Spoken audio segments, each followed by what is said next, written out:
안녕하세요. 오늘의 뉴스레터에 오신 걸 환영합니다. 우즈베키스탄이 한국항공우주산업 KAI가 생산하는 국산 FA-50 경전투기 도입을 검토하는 등 한국의 경전투기 및 훈련기의 수출 대상국이 필리핀, 태국, 폴란드에 이어 전 세계로 확장되고 있습니다. 특히 전 세계 고등훈련기 시장에서 압도적 성능을 자랑하고 있는 한국의 T-50은 미국 공군 및 해군의 훈련기 입찰 사업에도 도전할 계획이라 만일 이 사업에 진출한다면 해외 고등훈련기 및 경전투기 시장에서 50% 이상의 시장 지배력을 갖게 될 것으로 예상되고 있습니다. 그런데 최근 일본 방위성이 노후화한 자국산 T-4 고등훈련기 200대를 대체해야 하는 시점에 와 있었고 후보 기종으로는 이탈리아 M346과 미국 보잉사의 T-7A 그리고 한국의 T-50을 참여시키려는 움직임이 가시화되었습니다. 얼마 전 있었던 싱가포르 에어쇼 2024에서 일본 방위성의 차관급 간부들이 한국과 두 차례에 걸친 정식 만남이 있었다는 사실이 보도되었기 때문입니다. 하지만 최근 일본 내에서 한국의 T-50을 바탕으로 하면서 한국이 아닌 미국과 공동 개발을 할 것이며 한국을 제외시킨다는 망언이 나와 한국을 자극했습니다. 일본은 왜 극고 고등훈련기 사업에서 한국을 배제하려고 하는 것인지, 그래서 일본이 하려는 미국과의 공동개발, 그것이 갖고 있는 위험성은 무엇인지, 일본의 고등훈련기 도입 사업에서 얼마 전까지만 해도 보잉의 T-7호와 한국의 T-50 그리고 이탈리아의 M346 이렇게 세 후보가 올라있는 것으로 알려졌습니다. 그런데 최근 일본은 아리송한 태도를 취하며 망언을 내뱉었습니다. 한국은 쏙 빼놓고 한국에서 만든 T-50을 베이스로 미국과 손을 잡고 T-50의 개량형 고등전술 훈련기 개발을 추진하겠다고 밝힌 것입니다. 미국 로키드 마틴과 한국의 T-50을 바탕으로 한 고등훈련기 개발 사업을 하겠다는 것인데요. 기시다 총리는 오는 4월 10일 미국 방문 시 바이든과의 정상회담에서 바로 이 같은 고등훈련기 미일 공동개발 방안을 자신의 미국 방문 합의 성과에 포함시키려고 안간힘을 쓰고 있는 것으로 알려졌습니다. 일본은 미국과 공동으로 고등훈련기 개발을 추진하면 자신들이 참가하고 있는 템페스트 전투기 개발 사업에 참가할 F-3 전투기 훈련에 적합한 기종을 설계할 수 있다고 보고 있고, 그렇게 되면 함께 템페스트 전투기 개발 사업에 참여하고 있는 이탈리아와 영국에도 미일 공동 개발한 훈련기를 수출할 수 있다고 판단한 듯합니다. 또한 미국과 손을 잡고 개발에 나서면 유럽 및 우즈베키스탄, 동남아 등의 수출이 이어지며 고등훈련기 시장에서 거의 독점적 지위를 획득해가고 있는 대한민국의 T-50에 견제할 수 있다는 속내도 깔려있는 것으로 예상됩니다. 그렇다면 궁금해집니다. 미국과 일본이 한국의 T-50을 바탕으로 훈련기 공동개발 사업을 추진하면 그 사이에서 한국은 무엇을 얻을 수 있는 것인가? 물론 엔진도 F-404의 발전된 버전으로 바뀌고 이름도 TF-50으로 바뀌며 항전 장비 등 모든 요소가 바뀌게 될 테고, 그렇게 되면 지금의 T-50보다 더 발전된 방향으로 개선될 것입니다. 일각에서는 한국이 미국 로키드 마틴의 T-50을 납품하는 하청업체로 남는 것이 아니냐는 비판이 있는 것도 사실입니다. 또한 미 공군과 미 해군의 고등훈련기 도입 사업에 한국의 T-50이 강력한 후보군 중 하나였는데, 일본이 미국과 고등훈련기 개발에 나선다면 한국에는 악재일 수밖에 없다고 지적합니다. 반면 전문가들은 미국과 일본이 T-50을 기반으로 고등훈련기를 제조하면 그것 역시 한국 T-50을 기반으로 한 것이기 때문에 한국 방산의 네임밸류가 상승하는 효과가 있다고 분석합니다. 이미 한국의 T-50은 T-50을 기반으로 개량해 폴란드 버전으로 T-50PLM형 등 실제 개량형으로 수출되고 있습니다. 미일이 공동개발을 해도 2030년은 되어야 새로운 T-50 시리즈가 나올 것으로 예상됩니다. 이렇게 되면 T-50은 한국형, 미국형, 일본형 세 가지 버전으로 확장될 것으로 예상됩니다. 그럼 일본 방위성의 고등훈련기 도입 사업의 후보로 보잉 T-7호와 함께 한국의 T-50도 후보에 올라있다는 사실이 알려지자 일본의 반응은 어떨까요? 홍분한 일본 네티즌들은 절대로 한국산은 안 된다며 반대하는 의견과 실적이 모든 것을 말해준다는 현실론자의 의견으로 팽팽히 갈리고 있습니다. 한 가지 분명한 것은 일본 네티즌들마저도 보잉 T7의 성능과 가격에 대해 부정적이라는 사실입니다. 보잉 T7는 성능이 후지다. 최근 인터넷에서 욕을 배부르게 먹고 있는 보잉의 지갑 역할을 하고 싶지 않다. 못생겼다. 는 비판까지 이어졌습니다. 특히 보잉 T7의 스펙이 공개되자 네티즌들의 반응을 더욱 뜨거웠습니다. 먼저 한국의 FA50과 동일한 F404 엔진을 장착했음에도 불구하고 속력이 마하 0.975의 아음속으로 한국의 FA50의 60%에 불과했습니다. 연료 역시 보잉 T7의 내부 연료량은 4.5톤에 불과합니다. 하지만 한국의 FA50은 기존 연료량 5.5톤의 후방 좌석을 떼어내고 연료통을 추가해 작전 행동 반경을 60%나 확장시켰습니다. 보잉 T7의 스펙이 공개되자 일본 네티즌들은 이렇게 부족한데 이것만 가지고 고등전술 훈련기를 개발할 수 있겠는가 하는 의문을 제기하고 있습니다. 보잉은 각종 첨단 장비로 고등전술 훈련기를 만들겠다는 장밋빛 계획을 늘어놨지만 이딴 결함으로 굴욕을 당하고 있는 데다가 실전 배치 시기마저 엿가락처럼 늘어나 손실액만 늘고 있습니다. 그런데도 보잉은 미 공군과 고정 가격에 계약을 했기 때문에 총액은 변경시킬 수 없고 손실액만큼을 어디선가 메꿔야 합니다. 보나마나 미 공군을 제외한 다른 나라의 공군에게 판매할 때 손해를 회복하려고 할 것입니다. 이것은 바로 보잉이 만들려는 T7 레드호크가 성능을 둘째치고 가격 면에서 결코 저렴한 훈련기가 될 수 없다는 것을 암시하고 있습니다. 더구나 일본이 미국과 한국의 T50을 개량해 훈련기를 만든다면 개량하는 과정에서 상당한 비용이 추가될 것입니다. 이러느니 한국으로부터 T50을 구매하면 될 것을 알량한 자존심 때문에 세금만 낭비할 게 뻔합니다. 또한 보잉이 자랑했던 전술 증강 현실 기술은 한국의 FA50에도 탑재할 예정이며 개량에 개량을 거듭하고 있는 FA50은 AESA 레이더는 물론 중거리 공대공 미사일을 통합을 넘어 단자형으로의 개량이 확정된 상태입니다. 여기에 STORM EW와 같은 전자전 모듈까지 통합하게 되면 보잉의 T7가 한국의 FA50보다 우위를 자랑할 수 있는 영역을 좀처럼 찾아볼 수 없게 됩니다. 이러니 보잉에서 이래저래 비싼 돈을 주고 사느니 한국산 공격기를 사는 게 훨씬 더 낫다는 것은 삼척동자도 아는 일입니다. 일본 군사 전문 블로그에 올라온 네티즌들의 의견 중에 좋아요 순위 1.2, 3위에 올라온 글들을 종합해보면 아무리 품질이 좋다 해도 일본이 한국 전투기를 도입하는 것은 무리다. 서로 대립하고 있으며 외교 관계도 결코 양호하다고 할 수 없을 뿐 아니라 한국 전투기를 도입하면 그것은 일본 방위 산업을 무시하는 게 된다. 공업 분야는 본래 일본이 앞서고 있었는데 말이다. 자칭 현실주의자들은 FA50 선택도 나쁜 게 아니라고 말할지 모르지만 국가로서 한국을 믿을 수 있을까? 이렇게 편협한 수준이었습니다. 한국의 방산 기술이 어느 정도의 위치에 올라와 있는지 전혀 인정하지 않으려는 모습을 보이고 있는데요. 일본이 이렇게 한국에서 만드는 T50을 직수입하는 것을 극구 꺼려한다면 그렇다면 남은 건 보잉의 T7A 뿐인데 하지만 지금 보잉은 진퇴양난에 빠져있는 회사입니다. 보잉의 전투기 도입 사업이 계속 미뤄지면서 그 와중에 손해액만 기하급수적으로 증가하고 있기 때문입니다. 물론 이 손해를 일본에게 떠넘길 게 분명합니다. 심지어 미 공군조차 보잉사로부터 구매하기로 했던 T7A 훈련기 양산 대수 대폭 삭감했다는 소식에 보잉사는 안팎으로 어려워진 상황입니다. 민간 여객기에서 시작된 보잉사의 위기가 방위산업으로까지 번지는 모습인데요. 특히 운항 중인 민간 여객기의 특정 부분이 공중에서 떨어져 나가는 사고를 눈으로 본 전 세계인들은 보잉이 만든 비행기 및 전투기에 대해 안전을 신뢰할 수 없다는 분위기가 확산되고 있습니다. 미 국내에서조차 보잉이 만든 항공기에 대해 의구심을 표하는 여론이 일고 있습니다. 이런 모든 일들은 보잉사가 경험 많은 기술자들을 정리해고하고 주주들의 이익만 대변하면서 시작되었다는 비판도 나오고 있는데요. 하지만 비극은 보잉의 T7호를 빼면 선택지가 없는 것이 일본의 현실이란 점입니다.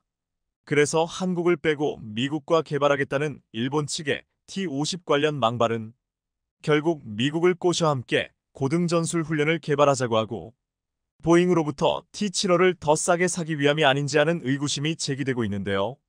어찌되었든 일본이 미국과 고등훈련기 개발 사업을 추진한다 해도 턱없이 비싼 값을 주고 해야 할 것이며 그것은 아마도 한국산 고등 훈련기 T-50을 그냥 살 걸 하는 후회로 돌아올 게 뻔해 보입니다. 현재 환태평양 26개국이 참여 중인 림팩 훈련이 한창인 가운데 한국 해군이 실전에서 처음 꺼내든 신무기의 위력이 공개되자 군 전문가들이 크게 경악하고 있습니다.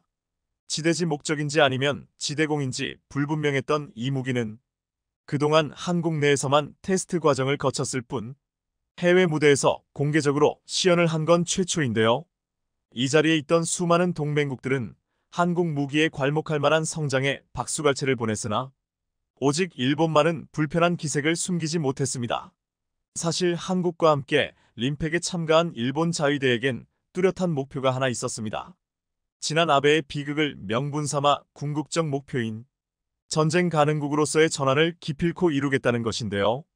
이를 위해 반드시 한국이라는 산을 넘어야 했던 일본 자위대에겐 매년 급성장하는 한국의 군사력은 눈의 가시 같은 존재일 수밖에 없었죠. 한국이 이날 선보인 신무기가 무엇이고 일본 자위대가 이 무기의 실전 배치를 극도로 두려워하는 이유에 대해 자세히 살펴보도록 하겠습니다. 전 세계 26개국이 참가 중인 림팩 훈련에서 한국 해군이 해외에서 최초로 공개한 신무기가 지금까지도 큰 논란이 되고 있습니다. 군사 강국이라 불리는 미국과 캐나다마저 경악시킨 이 무기가 무엇인지 공개하기 앞서 림팩 훈련 당시 있었던 사건에 대해 설명드리겠습니다. 한국군은 올해 들어 인도 태평양 지역에서 진행되는 다국적 연합훈련에 잇따라 참여하며 미군과 일본 자위대 등 한미일 3국의 안보 협력을 뒷받침하는 효과를 낼 것으로 기대를 모았습니다. AFP 통신에 따르면 한국군은 총 4개국의 연합훈련인 퍼시픽 뱅가드에 대해 참여 여부를 따로 밝히지 않았으나 림팩 훈련에서 보여준 파격적인 화력 때문에 사실상 미군의 강요로 3년 연속 참가가 결정됐다고 보도했는데요. 참고로 한국 해군은 21년 퍼시픽 뱅가드의 충무공 이순신급 구축함 왕건함과 해상작전 헬기 1대 및 병력 200명을 파견하여 대잠수함전과 미사일 실사격, 전자전과 통신훈련 등 다양한 시나리오별 훈련을 수행한 바 있었습니다.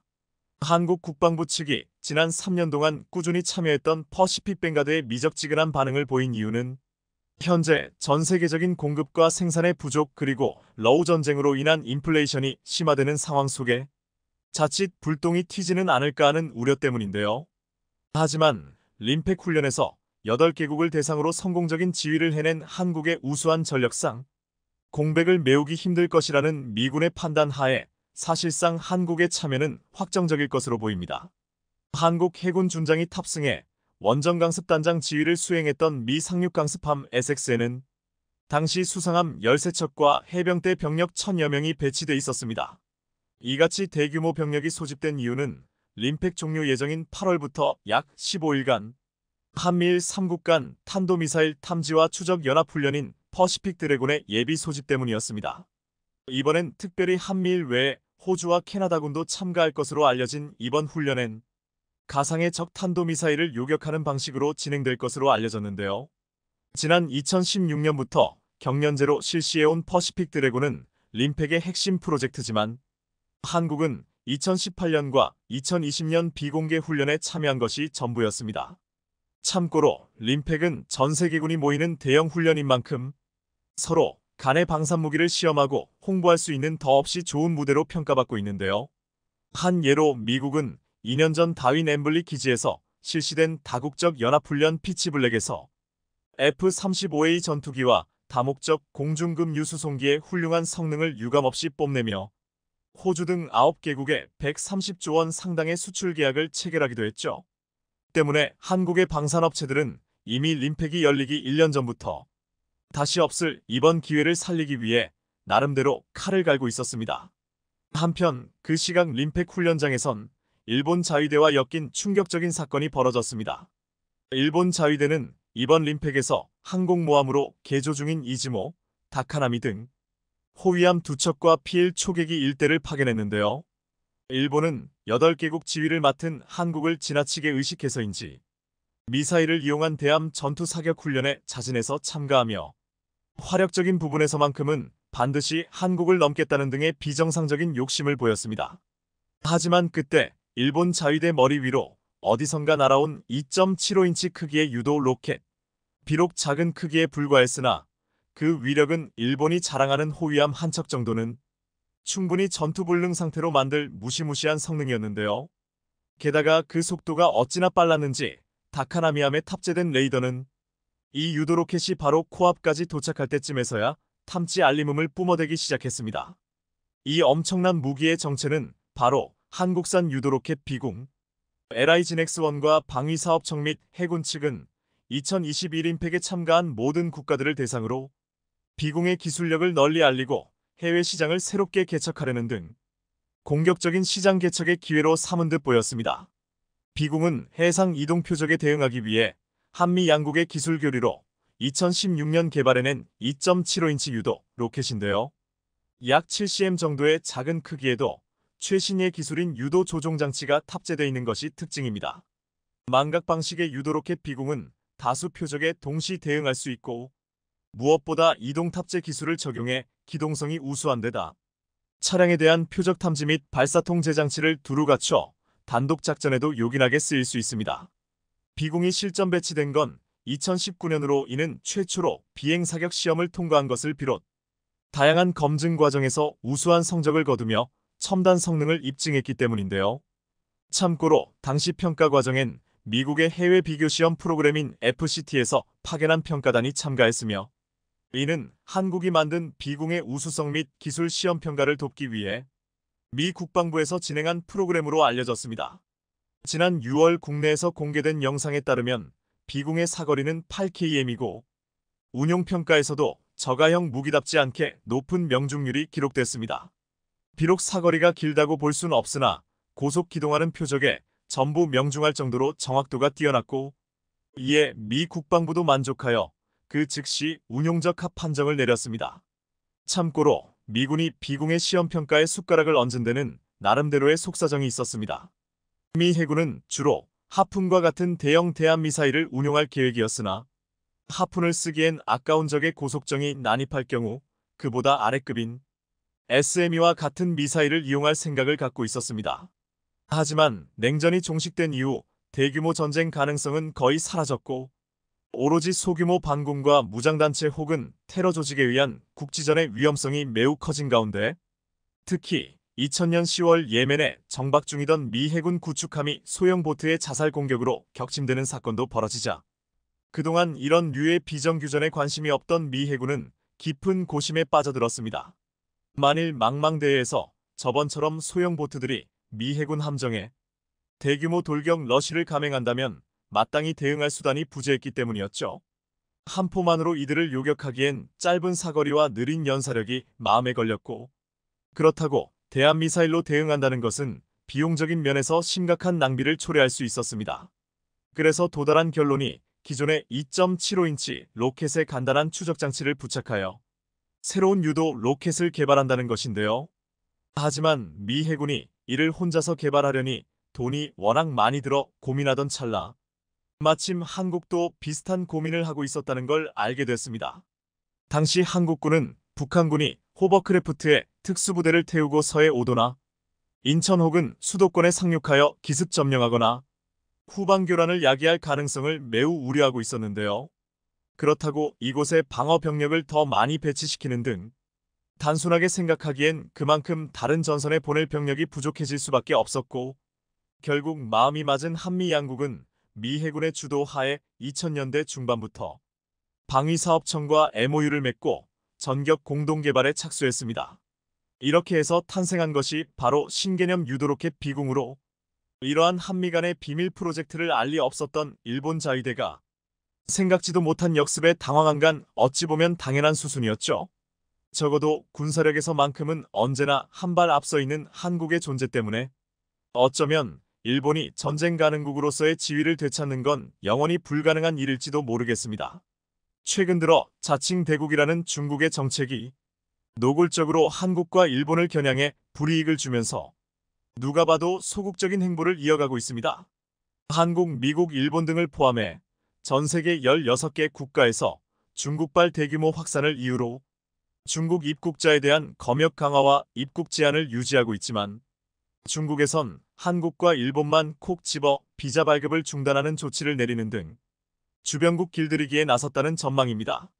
게다가 한국의 설날 명절을 앞두고 중국 정부는 자국민의 해외 단체 여행을 부분적으로 허용했지만 여기에서도 한국만 콕 집어 제외하는 방침을 내놓는 등 대국답지 않은 속 좁은 면모가 드러나고 있습니다. 그런데 이러한 보복 조치로 한국에서 입국을 막은 지 불과 열흘 만에 중국 측에선 한국의 기업과 중요한 계약이나 협상을 할 수 없게 되어 산업계 전반적인 위기를 맞이하고 있다는 소식입니다. 기존에 알려진 바에 따르면 중국 시장은 워낙 크기에 어떤 산업군이라도 자급자족이 가능하다는 인식이 있었지만 최근 중국이 키워가는 가장 핵심적인 산업 분야에 한국의 도움이 없으면 안 되는 분야가 나오고 있는데요. 관련 소식을 자세히 알아보겠습니다. 얼마 전까지 역대급 호황기를 자랑하던 메모리 반도체 분야는 2022년 단 몇 개월 사이 급격한 냉각기에 접어들면서 주요 메모리 업계는 긴축 경영을 이어가고 있습니다. 메모리 반도체는 한국의 삼성과 SK하이닉스가 전 세계 점유율의 70% 이상을 차지하고 있기에 그만큼 우리나라 경제에 작용하는 영향이 크지만 우리나라만큼이나 영향을 많이 받는 곳은 바로 중국입니다. 중국은 전 세계 메모리 반도체 소비량이 1위인 국가이지만 반도체 자급률이 7%밖에 안 되는 나라답게 대부분의 메모리 반도체를 한국으로부터 수입해 사용 중이며 메모리 반도체를 자체 생산하여 자급자족하는 한국과는 다르게 지금처럼 불안한 메모리 시장은 중국의 고객사들에게 큰 영향을 주고 있습니다. 먼저 미국의 마이크론은 기존에 예고된 설비 투자를 30%나 감산한다고 밝히면서 웨이퍼 생산량도 20% 낮추겠다는 결정을 내렸습니다. 웨스턴 디지털과 키옥시아 역시 낸드 생산량과 설비 투자 분야를 각각 30%, 20%씩 감축한다고 밝혔습니다. 우리나라 SK하이닉스는 예고된 설비 투자의 50%를 감축한다는 발표를 하며 가장 큰 폭의 감축을 예고했는데요. 특히 2022년 4분기엔 1조 원이 넘는 적자를 보면서 엄청난 영업 손실을 기록해 시장에 충격을 주고 있습니다. 경기 침체에 따른 반도체 수요가 감소해 가격 하락에도 영향을 주고 있으며 반도체 재고는 쌓여가고 있어 감산을 결정할 수밖에 없는 상황인데요. 사실 메모리 반도체의 이런 사이클은 주기적으로 반복되는 경향이 있어 업계에선 매우 익숙한 현상입니다. 반도체 가격이 비싸서 생산을 많이 하고 반도체 가격이 낮아지면 생산량을 줄여서 수요와 공급을 조절하는 방식인데요. SK하이닉스는 중국 우시에 있는 최대 규모 공장에서 생산 물량을 대략 20% 이상 줄인다는 발표를 하여 중국 현지 공급사들은 크게 당황하고 있습니다. 하이닉스의 이번 전략은 반도체 가격이 떨어지자 생산 물량을 조절하여 가격을 방어하려는 전략이며 메모리 반도체 수요가 가장 많은 중국을 겨냥하고 있습니다. 메모리 반도체 가격 하락에 한국이 생산 물량 감소로 대응하자 중국은 자체 반도체 회사를 가동해 메모리 반도체 수급에 나서려는 상황입니다. 그 중심엔 양쯔 메모리 테크놀러지 YMTC와 창신 메모리가 있습니다. 중국 당국은 반도체 한파로 다가올 공급 부족을 대비하고자 YMTC와 창신 메모리의 생산량을 늘리라고 주문했습니다.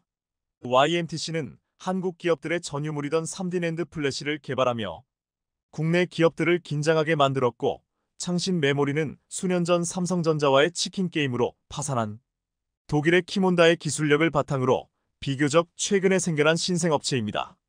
하지만 이마저도 19나노 공정을 기반으로 한 D램을 생산하고 있어 한국 기업과의 기술 격차는 10년가량 나는 것으로 추측되고 있습니다. 하지만 중국의 이런 구형 메모리 반도체마저 사실상 시장에서 퇴출될 조짐이 보이고 있습니다. 중국의 반도체 굴기에 싹을 자르려는 미국은 최근 반도체 소재 부품 장비를 공급하는 네덜란드와 일본을 설득하여 대중국 반도체 소재 수출을 제한하는 데 합의했습니다. 네덜란드와 일본이 중국 수출을 하지 않게 되면 자연스럽게 수출 금액과 물량이 줄어들어 경제적으로 손해를 보기 때문에 중국 반도체 포위 작전에 참여하지 않을 것이란 관측이 있었지만 중국의 소재 부품을 수출하지 못하게 되는 만큼 미국이 어떤 어드밴티지, 이익을 줬을 것이란 추측이 나오고 있습니다. 결과적으로 중국은 일본과 네덜란드로부터 반도체용 소부장 수입이 원천 차단되어 고립이 더욱 심화될 것으로 보이는 가운데 중국의 한 줄기 희망으로 한국 기업들이 떠오르고 있습니다. 지난 2019년 일본은 한국을 대상으로 반도체 소재 수출 규제 조치를 단행하며 한국의 자체적인 소부장 산업을 육성하는 데 도움을 주었습니다. 반도체 공정에 핵심적으로 필요한 고순도 불화수소와 폴리이미드를 국산화하는 데 성공했으며 EUV용 포토레지스트 국산화까지 성공해 삼성전자는 국내 기업 동진세미캠이 생산한 EUV용 포토레지스트를 양산 라인에 적용하고 있습니다. 기존 소부장 강국이던 일본과 네덜란드로부터 반도체용 소부장 수입이 전면 막히게 될 중국은 최근 소부장 자체 개발 국산화에 성공한 한국의 기술력이 탐날 수밖에 없는 상황입니다. 중국 측 경제 전문가들도 국산화 개발에 성공한 한국 업체들과 협의해 중국 내 반도체 기업들이 소재를 공급받아야 한다고 주장하는 가운데 한 가지 복병이 등장했습니다. 바로 얼마 전 실시된 한국 입국자 비자 중단 소식이 한국과 중국이 반도체 소재 공급에 대한 협의를 하는데 걸림돌이 된다는 것입니다. 물론 아직 한국은 중국 측에 반도체 소재를 공급해주겠다는 언급도 없었지만 다급해진 중국은 특별 조치를 가동하고 있습니다. 중국 외교부는 공식 브리핑을 통해 외교나 공무 그리고 긴급한 비즈니스를 목적으로 중국에 방문해야 하는 경우엔 이미 특별 비자 정책을 마련해 입국을 지원하고 있다며 대사관에 문의하면 빠른 도움을 줄 것이다라고 언급하고 있습니다.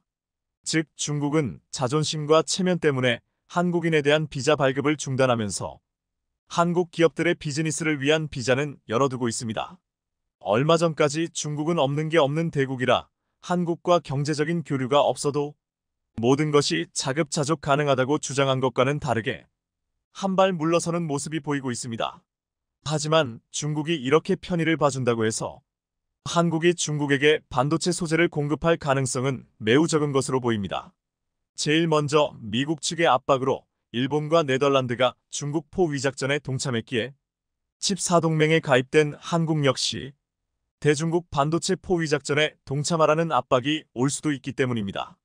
한국으로서 할 수 있는 최고의 선택지는 지금 같은 반도체 불황기에 생산량 줄이고 한 개당 판매 가격을 높여서 경제적 이익을 최대한 많이 보는 것입니다.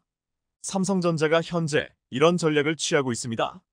SK하이닉스부터 마이크론, 키옥시아와 웨스턴 디지털까지 대부분의 메모리 업계가 감산을 동반한 긴축 경영을 시사한 반면 삼성전자 측은 인위적인 감산은 없을 것이며 현재와 같은 투자와 생산량을 유지할 것이란 입장을 내놓았습니다. 대신 중국에 공급되는 3D 낸드 플래시 가격은 기존보다 10% 인상하는 초강력 결정을 내렸는데요. 현재 반도체 생산 과다로 인해 시장 가격이 폭락하고 있는 상황에 중국에 공급되는 3D 낸드 가격을 10% 인상한다면 중국 측 공급사가 받아들이는 인상 금액은 10%가 아니라 20% 내지 30% 이상이 될 수도 있다는 것인데요. 예를 들어 반도체 가격이 전반적으로 하락했는데 기존 공급 가격만 고수해도 사실상 하락한 만큼의 가격 인상 효과가 있다는 것입니다.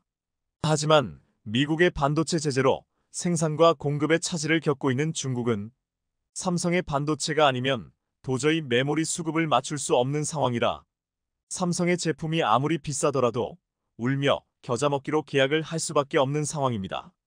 그런데 여기에 또 하나의 악재가 나왔습니다. 시진핑 주석이 집권한 이후 200조 원 이상 투입된 반도체 굴기 예산이 머지않아 중단될 것으로 보이기 때문입니다.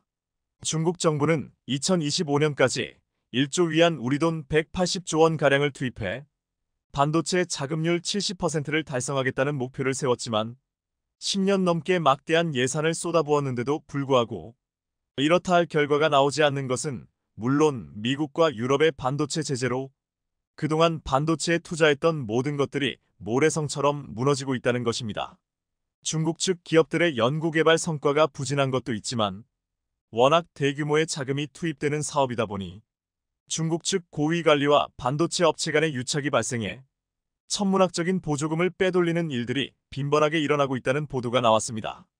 중국이 지난 10년간 막대한 보조금을 지급한 칭화윤희는 얼마 전 유동성 위기로 파산해 법정 관리에 들어갔고 아무도 칭화윤희를 인수하지 않아 결국 국유화되는 결말을 맞이했습니다. 자본이 넘쳐난다고 생각했던 중국은 3년에 가까운 코로나 대응으로 많은 예산을 소진했으며 추가적으로 미국과의 금리 차이로 인한 자본 유출 방어에도 막대한 외화를 소진한 것으로 드러났습니다. 여기에 중국 건국 이래 사상 최대 규모의 부동산과 건설업 위기를 맞이하고 있어 중국 정부도 예산 집행에 한계를 느끼고 있습니다. 막대한 자본을 쏟아부으면 무엇이든 할 수 있을 줄 알았던 중국은 미국과 국제사회의 제재에 반도체 자금률의 꿈은 점점 더 멀어져 가고 있습니다. 2023년 현재 7%에 달하는 반도체 자금률은 2025년이 되어서도 10%가 안 될 것이란 전망이 우세하며 여전히 중국에서 필요한 90%가량의 반도체는 한국과 대만으로부터 수입하게 될 것입니다. 상황이 이렇다 보니 중국이 대만 무력 통일에 더욱 목말라 있는 상황이기도 합니다.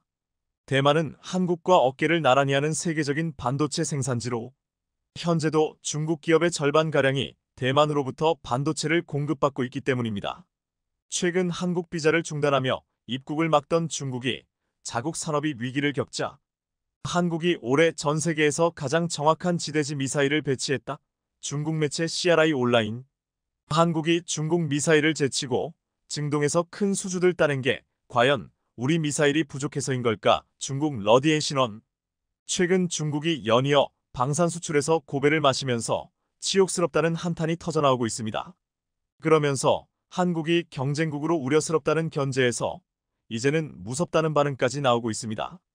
중국은 먼저 태국에 수출하려던 잠수함이 독일제 엔진 수입이 막혀 취소되었고 아르헨티나에 시진핑이 달려가 파격적 금융 지원과 가격 할인을 약속한 JF-17경 전투기도 결국 덴마크 공군의 중고 F-16에 밀려버렸습니다.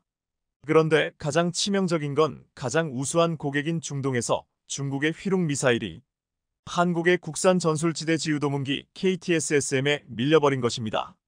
사우디와 UAE는 이미 중국 로켓 발사대를 가지고 있기에 중국산 미사일을 구입할 것이라고 굳게 믿고 있었습니다. 한국의 KTSSM 1단거리 탄도미사일 사거리는 180km로 중국산 휘룸 300은 사거리가 300km 가깝기 때문에 압도적으로 유리하다고 했습니다. 하지만 최근 UAE는 중국 미사일이 아닌 한국산 미사일을 선택했습니다. 중국의 군사매제 싱이 싱크탱크에는 4월 14일 휘퉁 미사일 수출 실패, 중국 방위산업이 직면 한도전이라는 제목을 단 글이 올라왔습니다. 이 글에서는 이번 중동 수주전의 과정을 자세하게 전했습니다. 올 연초 중동 현지에서는 KTSSM을 천무 다연장 로켓에서 휘룸 300을 중국산 SR 5다연장 로켓에 각각 장착해 발사하는 시험 사격이 진행됐다고 했습니다.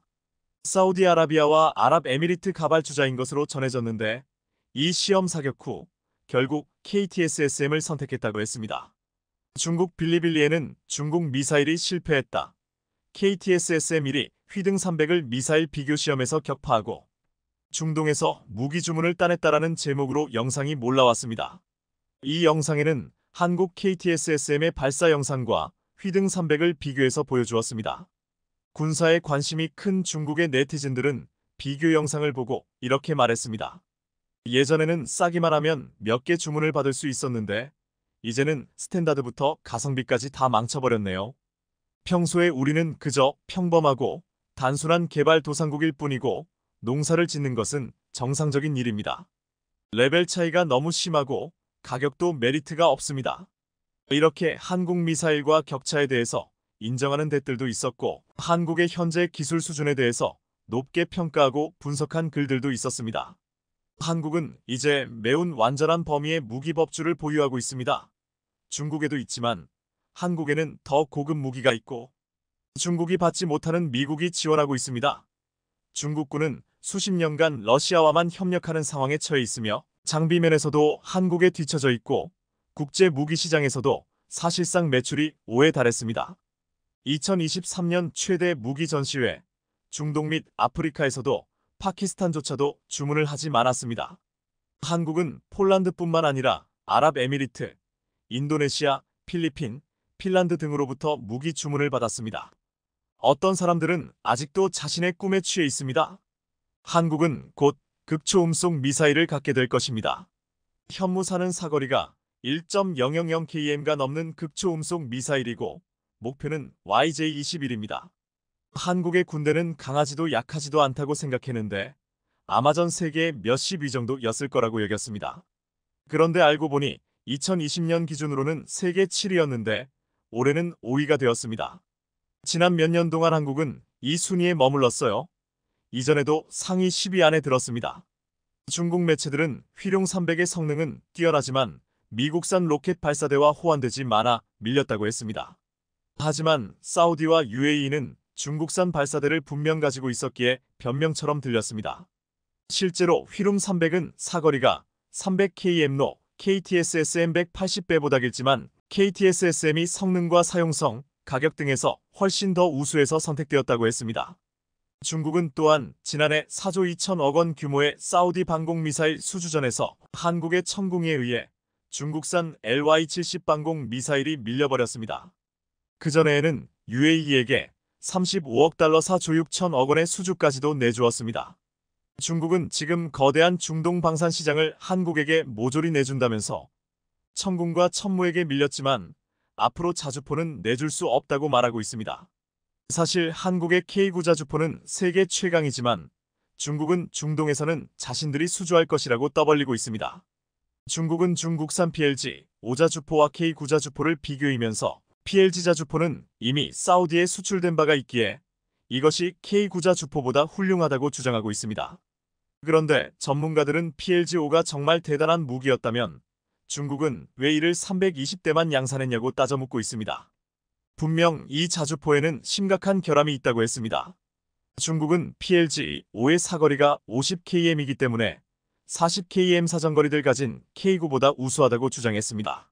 하지만 50km는 애당초 일반 포탄과 PLG의 155포 구경으로 나올 수 없는 사거리기에 특수 사거리 연장탄으로 거리를 측정한 것으로 보았습니다. 실제로 K9 자준포도 사거리 연장탄을 써야 최대 사거리가 40km가 나오는데 중국의 자랑은 거짓인 것으로 여겨지고 있습니다. PLG-5는 3분 동안 1문에 무려 10발씩 30발의 연속 사격이 가능하고 일반 사격 모드에서는 1분에 5발의 포탄을 쓸 수 있어 다른 나라의 자주포 대비 2배 이상의 연사 속도를 가지고 있다는 것이 중국 측의 주장입니다. 발사 속도만으로도 세계 최고인데 포탄의 사거리도 최대 100km에 달해 어지간한 미사일 수준의 능력을 지랑한다고 했습니다. 하지만 이러한 주장을 믿는 사람도 믿는 국가도 어디에도 없습니다. 중국은 자국의 최신형 자주포라며 PLG-5의 훈련을 여러 차례 공개했는데 그때마다 이 자주포는 사격과 동시에 차체가 출렁이며 그야말로 춤을 추는 모습을 보여줬습니다. PLG-5는 포탄 한 발을 사격하면서 포시는 물론 차제, 전제가 앞뒤로 심하게 출렁이는 모습이 거의 모든 사격 영상에서 공통적으로 관찰되었습니다. 화포가 사격할 때 이렇게까지 흔들린다는 것은 화포이기에 앞서 무기체계로서의 가치가 없다는 것을 뜻한다고 했습니다. 지난 2020년 이미 PLG 자주포를 도입했던 사우디 왕세자 빈 살만은 한국에 오자마자 국방과학연구소를 찾아가 K9 자주포 200대를 구입하겠다는 제안을 하기도 했습니다. 중국의 싱이 싱크탱크는 최근 한국산 미사일을 비롯해 각종 무기와 경합에서 연전연패하자 중국산 수출 무기의 품질 관리 성능, 데이터의 투명성 등을 냉정하게 돌아봐야 한다라고 말하기도 했습니다. 그동안 미국산을 사지 못하는 국가들이 싼 맛에 중국산을 샀다고 하지만 이제는 훨씬 훌륭한 성능의 가격까지도 착한 한국산이라는 훌륭한 옵션이 생겼습니다. 지난 4월 24일 폴란드 수출형 천무 호마르 K가 국방과학연구소 안흥시험장에서 발사가 이뤄졌습니다. 이날 호마르 K는 300km급 미사일 291발을 발사했고 미사일은 200여 초를 날아가 표적에 정확히 명중하며 K방산의 우수성을 세계에 알렸습니다. 폴란드 군사 전문 매체인 디펜스24는 CTM-290은 에이테크임스 ATACMS와 동등한 KTSSM KEI즘 미사일 계열의 수출형이라고 소개했습니다. 이는 사거리를 약 300km로 늘린 전술지대 지유도 무기 KTSSM-1을 말한다며 미사일은 구경 600의 길이 4m, 무게 약 1.5T로 그중 3분의 100일 탄두 무게라고 디펜스24는 전했습니다. 중동의 국가들은 KTSSM-1을 구입했지만 이제 사거리가 35km로 늘어난 KTSSM-2까지 노릴 것이라고 했습니다.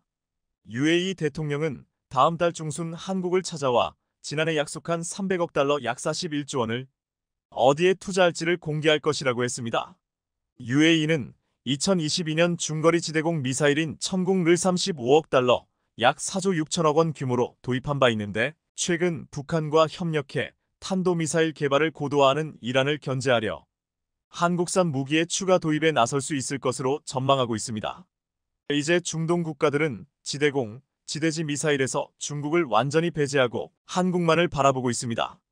그동안 중국산 무기 수출의 절반은 인도와 국경을 맞댄 파키스탄이었는데 이제는 파키스탄조차도 중국산 무기를 사지 않고 있습니다.